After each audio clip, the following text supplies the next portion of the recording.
resurrection, power for victory. Ang pagkabanhaw maghatag kanato og gahom sa pagdaog. Na kumusta igsuon? Ang pagkabanhaw ba ni Ginoong Hesukristo naghatag ba kanimo og gahom aron mahimong madaugon?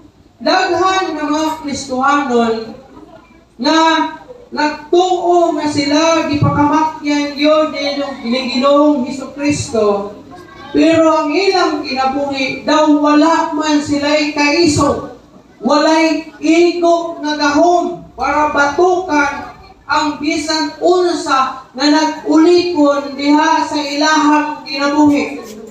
Kumusta igsoon? Nahimo ka bang madaugon batok sa nag-ulikon kanimo? Napiog ba nimo ang nag-ulikon kanimo?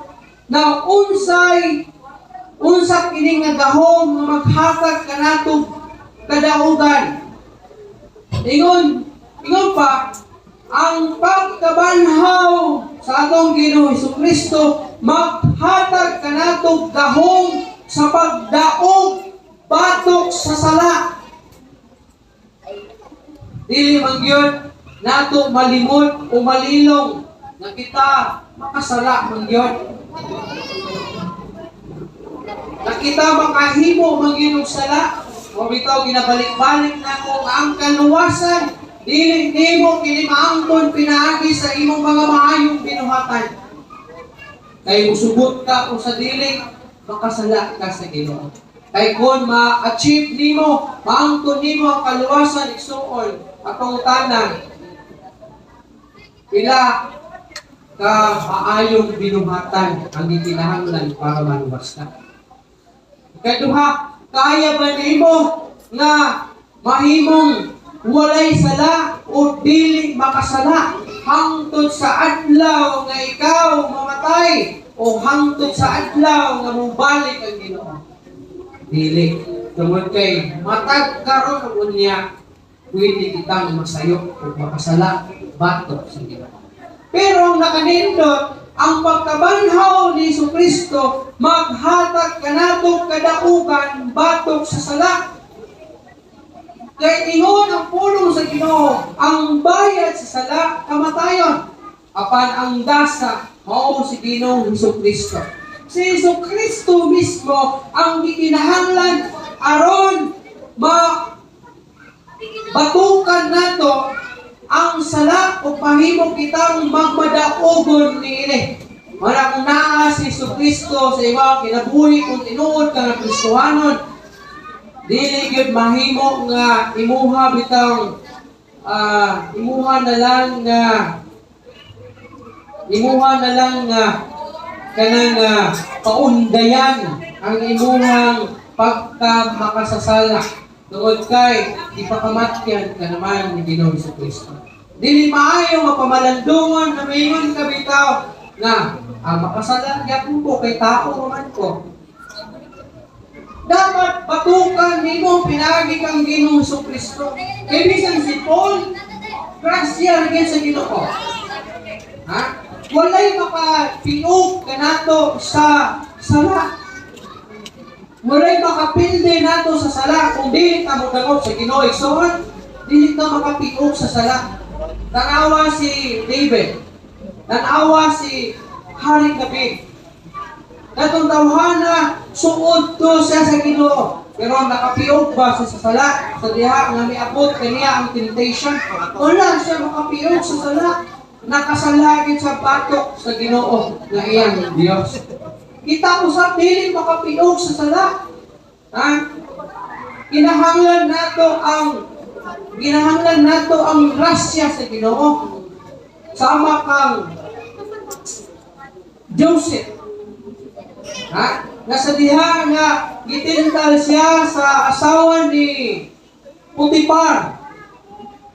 Grasya ra gyud sa Ginoo nga nakalingkawas siya. Apan dili usab mahimo nato ang paundayan na lang na makasasala man ko, makasala magbuhat na lang og sala. Na unsay gingon sa Roma kapitulo 6 bersikulo 14. Kinahanglan nga dili na kamo magpaulipon sa sala, kay dili naman kamo ilalom sa balaod, kundi ilalom na sa grasya sa Dios. So ano dili na kita magpaulipon sa sala, kay dili man kita ilalom sa balaod. Kay ang balaod magpaila sa imong sala, apan ang grasya magpapa sa imong sala, magpasaylo sa imong sala, magputli kanimo. Ingon Padre, di ta ilalom sa balaod, kundi ilalom ta sa grasya sa Ginoo. Walay gingon sa pulong sa Ginoo bitaw, pinaagi sa grasya kamo na luwas.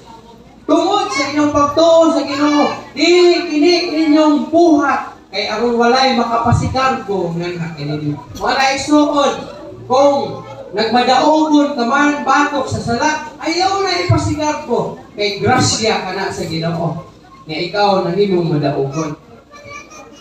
Ha? Mo nang kinahanglan batukan nato kining sala. Ha? Kinahanglan dili kita magpaulipon. Kay kung magpaulipon ka nini, nagpaila nga ikaw ilalom sa balaod. Kay ang balaod magpaila sa sala. Apan ang grasya sa kunang gikaingon, magpasaylo sa imong sala. Maglimot sa imong sala. Na. Another thing, ang pagkabanhaw sa atong Ginoong Kristo maghatag kanatong gahom batok sa kahadlok o kabalaka. Ingon na mga Kristohanon aduna mangitay kabalaka. Nenong duman ako last prayer meeting nato, nausahay kini kabalaka bitaw. Kabalaka nga basin dili ka maluwas. Na siya. Daghang ng mga Kristohanon o daghang pundok, daghang mga relihiyon o denomination na nagtudlo na kung makasala ka, may piyano ka. Ha? Hindi, ako na lang i-explain ganyan sa tigong sa mga kalalakihan. At doon na yung mga grupo na nagawali o nagatudlo na kung makasala ka, impyerno ka. Tama man. Kaya ang sala, kaya ang bayad sa pagpapasala, kamatayon. Pero, kung wala kay Kristo, sigurado impyerno ka. Pero kung Kristohanon ka, o kung moingon ka nga tinuod kang Kristohanon, tinuod ka, mituo, miila kang Ginoong Kristo, sa imong kinabuhi. Pero ang imuhang panglantaw, nga kung makasala ka karon, maimpyerno ka, sayop na siya nakamuna-muna. Ano man? Anong sayop? Kung nangalagad ka o 20, 30, 40, 50 ka tuig, buot pa pasabot na kung makasala ka kaysa, impyerno na ka. Ayun na lang pangalagad sa Ginoo. Kaya wala man diay kasiguruhan ng imong kaluwasan. Ingon ang pulong sa Ginoo. Sa Juan 1:12. Sa tanan nga midawa, mituo, sila giatagan og katungod na mahimong mga anak sa Dios. Kung ikaw midawa, mituo kang Ginoong Kristo, anak ka na sa Dios. Ngano ka impyerno man kang nakasala lang kaysa, impyerno na dayo ka. Pamalandong ang prodigal son, ang anak na nawala o ang iyang amahan. Sa diha na ang anak, gikuha niya ang kaptangan na kuno bahit niya, bisan buhi pa iyang amahan. Bilang niyaw siya sa laing nasod, giwaldas na nagkwarta, giusikan niya sa kahilayan. Apan sa diha, na nahurot ang tanan. Ug nang-apply sa trabaho, nagpaulipon sa ingon nga sulubuon, ipakaon sa baboy, samtang naglantaw sa baboy, ngayon ipakaon, nakahinuplok siya sa kagalingon, bingon siya, maayo ko man ang baboy. Naapay pagkaon, pero ako alik, gasakit, siguro gahapdos ang niyan sa kagutom. Ingon siya, maayo alik, uli ko sa mamahan.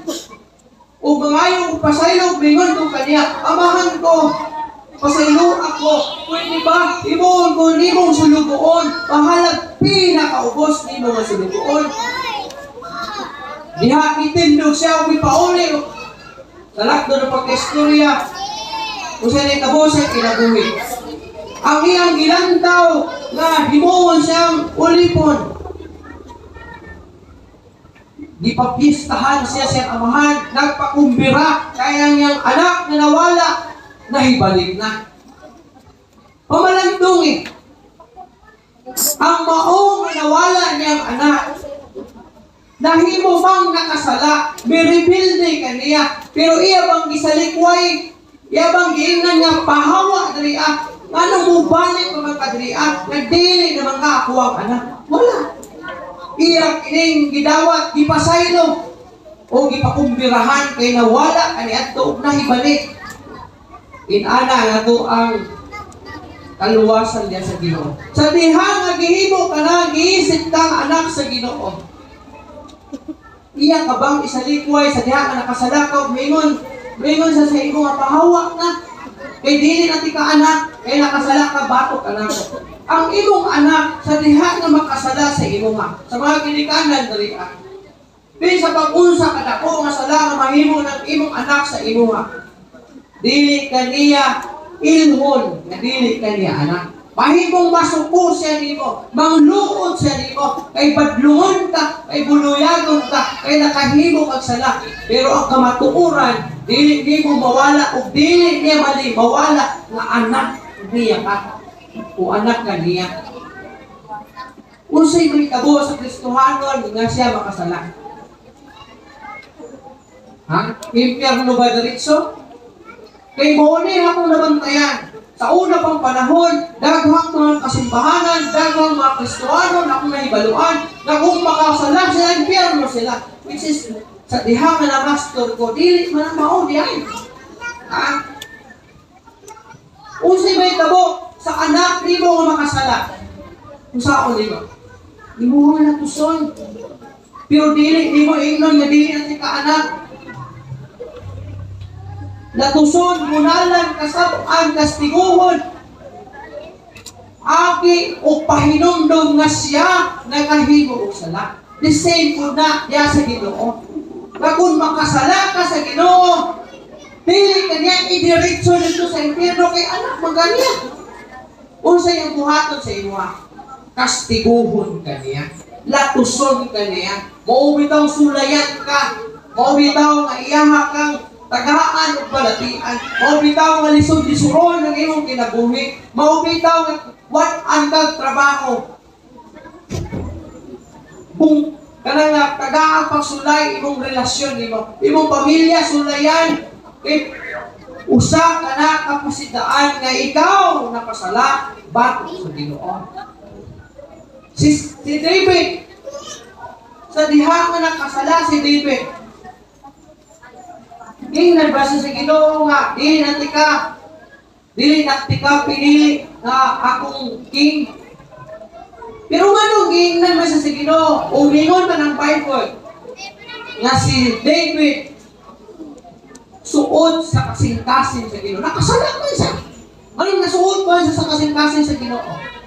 Buot pa sa buot. Na ang iyang sala, dili makapawala sa iyang pagkaanak, kundi ikastigo siya. Yun sa pagkastigo. Sa diha nga nakasala sa kay Bathsheba, yun sa siya. Gitagaan sakit iyang anak. Nagbangutan si David, duwak mukhaon, duwak maligo, duwak na malbas, duwak nagpagupit. Unya sa diha, nga namatay ang iyang anak. Naligo, nagpagupit, namalbas. Imaan, nagipasaylo siya sa Ginoo. Kaya namatay man niya. O, nangayon na sa pasaylo sa Ginoo. Wala siya mukhaon, wala siya mainom, wala siya magpiste o taraw, wala siya maligo, wala magpagupit, wala magpabalbas, kaya nagbangutan siya, kaya nakasala siya sa Ginoo. Pero sa diha, na namatay ang iyong anak, baliktad niya din mo. Nang limpyo siya, siyang lawas niya, kaya nahibaluan niya, na ang kamatayon siyang anak, usa ka sinyalis na ipasaylo siya sa Ginoo siyang anak. Unang Ningon siya sa iyang alawiton o sa Bible, restore unto me the joy of my salvation. Kung sa may i-restore, dili ang kaluwasan, kung sa i-restore may pangayo, di pangayo niya. Kalipay. Wala pa siya ningon, restore unto me my salvation. Ba't pasabot kung restore, pag sabihin na wala ang kaluwasan. Pero wala pa na nagingon sa alawiton o sa Bible na restore unto me my salvation. Kundi gingon ni David, restore unto me the joy of my salvation. Kumbaga, luwas na siya, kaya lang, wala siya magmalipayon sa kaluwasan niya. Ano man din nakasala siya, batok sa Ginoo. Wala kung Kristuhanon ka, o niya, nag-enjoy ka sa pagpakasala, kasi delikado ang imong kaluwasan. Kasi buwan din ka maluwas. Ha? Kasi buwan din ka maluwas. Kaya ano wala kang ka yagig pagsulay. Bisag diyon sa nani mo pagpabadlong, pabuyag sa Ginoo, pero walay na ikabo sino kinabuhi, huwag man na problema ka na sinati, ay kanda ang mas delikado. Kasi huwag din ka maluwas. Wala magsusig ka sa inyo. Risk. Kung sa ang resurrection maghatag kanimo kadaugan batok sa kahadlok o batok sa kabalaka. Naghantag mga kabalaka sa kinabuhi. Nabalaka ka sa imong kahintang diri, nabalaka ka sa imong mga panginahanglanon, nabalaka ka sa imong estado karon sa kinabuhi, nabalaka ka nga basin di ka madala inibalik sa Ginoo, nabalaka ka kay basin o ginitingog sa trumpeta dili ka kadungog, nabalaka ka nga basin maabot ang rapture dili ka rapture, nabalaka ka nga basin kung mamatay ka dito ka sa impyerno padulong igsuon, dili na nimo kabalakan. Samtang buhi pa ka, pwede nimo may baluan kung asa ka paingon, langit ba o impyerno. Kung gusto nimo madala sa rapture, kung gusto nimo na makadungog sa tingog sa trumpeta, karon pa lang daan samtang buhi pa ka, pwede nimo na mahibaluan o pasayran kung asa ka paingon. Ano man, klaro ang gingon sa pulo sa Ginoo, sa tanan dito, bidawat kaniya siya tagaan o katungod na mahimong mga anak sa Diyos. Kung ikaw nito kang Ginoo sa Kristo, sigurado kaya abot sa kamatayon nimo o sa adlaw unya sa pagpamanhaw, ikaw mabanhaw. O sigurado kaya tingog sa trumpeta sa panahon unya kini mo tingog, ikaw makadungog. O sa panahon unya nga mo rapture, ikaw ma-rapture. Kaya ikaw nito kung bidawat sa anak sa Diyos na mao si Ginoo Kristo. Ingon ang pulong sa Ginoo sa Juan 14:6 sa tanan o ingon sa dira nga ako ang dalan ug ang kamatuoran. Walay makaadto sa pamahan kun dili pinaagi kada. Di pinahanglan nimo si Jesus Christ. Wala kung mutuo ka kang Ginoo Kristo, sigurado na maluwas ka. O nandili ka dapat mabalaka ang pagkabanhaw ni Ginoo Kristo. Mao kini maghatag kanimo kadaugan batok sa diini na maghadlok og kabalaka sa kinabuhi. Another thing, ang pagkabanhaw ni Ginoo Kristo maghatag kanimo kadaugan batok sa mga pagsulay. Sa gingon sa 1 Peter chapter 1 verse 3 down to 6 sa gingon, magpasalamat kita sa Dios o Amahan sa atong Ginoo Kristo kay tuod sa iyang dakong kaluoy gihatagan kita niya og bag-ong kinabuhi pinaagi sa pagbanhaw kang Hesus Kristo. Naghatag kini kanato paglaom nga dili matarong o panulundon nga dili madunot o mahukaw o mahanaw. Gitaganan niya kini dito sa langit alang kaninyo pinaagi sa pagtuo. Ipanalipdan kamo sa gahom sa Dios alang sa kaluwasan nga andam nang ipadayag sa katapusan nga panahon. Sumakaya nimo tanan ng mga pagsulay sa kinabuhi. Nakuday 6. Busa angay ninyo kini ikalipay bisan tungod ug sa pagkakaron kinahanglan tingali nga makantos kamo sa mubong panahon tungod sa daghang mga pagsulay kaninyo. Kasi ano kinahanglan nimo tuan ikaw sa mga pagsulay? Tungod sa kasiguruhan, tungod sa kaluwasan, tungod sa langit nga gitagana alam kanimo kanako kanatong tanan.